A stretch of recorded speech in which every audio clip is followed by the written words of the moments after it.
Doctors को generally लगता है कि वो स्कैम से सेफ हैं। आपके पास डिग्री है, रिस्पेक्ट है, इंटेलिजेंस भी है, लेकिन डेटा ये शो करते हैं कि इंडिया में सबसे ज़्यादा साइबर क्राइम के विक्टिम्स डॉक्टर ही बनते हैं।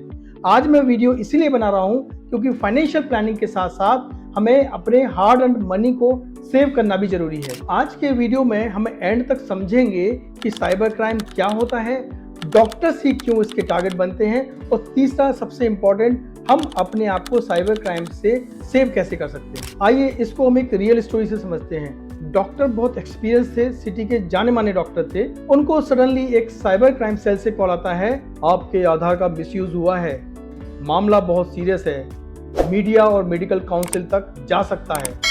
डॉक्टर ये सुनते ही पैनिक हो गए।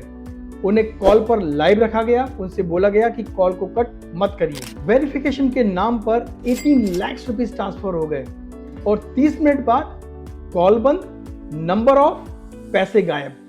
क्या ये कोई पुलिस थी? नहीं, ये क्लियर कट डिजिटल अरेस्ट का केस था। अब हम समझते हैं कि डिजिटल अरेस्ट आखिर में है क्या। डिजिटल अरेस्ट कोई लीगल टर्म नहीं है, ये एक फेक कॉन्सेप्ट है जहां पर स्कैमर आपको सीबीआई, ईडी, पुलिस या फिर आईटी ऑफिसर बन के कॉल करता है। आपको जूम कॉल पर या वीडियो कॉल पर कन्फाइंड रखा जाता है। बोलते हैं आप पर केस चल रहा है, आपको लाइव रहना पड़ेगा, और यहाँ पर आपसे पैसे ट्रांसफर कराए जाते हैं। कुछ इंपॉर्टेंट बातें हम समझ लें। वीडियो कॉल पर अरेस्ट नहीं होता है, व्हाट्सएप पर इन्वेस्टिगेशन नहीं होती है, और कोई आपके पैसों को फ्रीज या फिर वेरीफाई नहीं कर सकता है।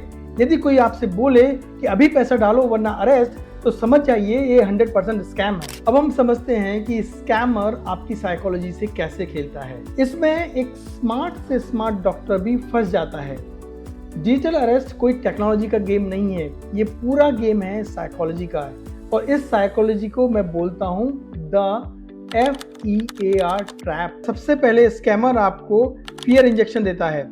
वर्ड्स ध्यान से सुनिए: legal transaction, money laundering, Aadhaar misuse, medical council informed, media में आपका नाम आ सकता है।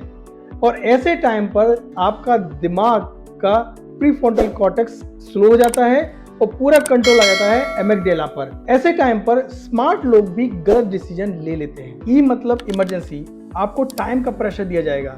स्कैमर आपसे बोलेगा 10 मिनट में एक्शन लेना होगा, कॉल कट मत करना, सीनियर ऑफिसर वेटिंग में है। ये मतलब अथॉरिटी बायस, यानी कि यूनिफॉर्म का जादू। ये सबसे डेंजरस वेपन है। डॉक्टर्स यूजुअली फेक आईडी देख के, यूनिफॉर्म देख के, लीगल लैंग्वेज सुन के उनके दिमाग में एक क्वेश्चन आता है कि हमें अथॉरिटी से कोई पंगा नहीं लेना चाहिए। और अब लास्ट आता है जो कि सबसे क्रिटिकल है, आइसोलेशन। स्कैमर क्लियरली आपको बोलेगा किसी को बताना मत, केस कॉन्फिडेंशियल है, फैमिली इन्वॉल्व हुई तो प्रॉब्लम बढ़ेगी। अब ऐसे में डॉक्टर जब अकेला हो जाता है तो वो पहले ही पैनिक में है, फियर में है, अथॉरिटी देख के डर जाता है, और ऐसे में वो पैसे ट्रांसफर कर देता है। अब डॉक्टर्स ही टारगेट क्यों होते हैं? उसमें सबसे पहला रीजन है ट्रस्ट नेचर। डॉक्टर्स अथॉरिटी देख के ट्रस्ट कर लेते हैं। रेपुटेशन का फियर, उनको लगता है कि मार्केट में नाम खराब हो जाएगा। बिजी शेड्यूल के कारण वेरीफाई नहीं कर पाते हैं। फाइनेंशियल कैपेबिलिटी के कारण हाई वैल्यू टारगेट होते हैं। लाइसेंस और आधार के फियर के कारण इमोशनली प्रेशर में आ जाते हैं। अब हम आते हैं वीडियो के सबसे इंपॉर्टेंट पार्ट पर, डॉक्टर्स सेफ्टी प्रोटोकॉल। यहाँ पर 4 रूल आप याद रखिए। Number 1, call cut is power. कोई भी हायर अथॉरिटी आपको कॉल कट करने से नहीं रोक सकती। कोई भी लीगल नोटिस हमेशा रिटर्न में आता है। Second, no video call compliance. कोई भी हायर अथॉरिटी वीडियो कॉल पर कंप्लायंस के लिए नहीं बोलती है। थर्ड है, नेवर एक्ट अलोन।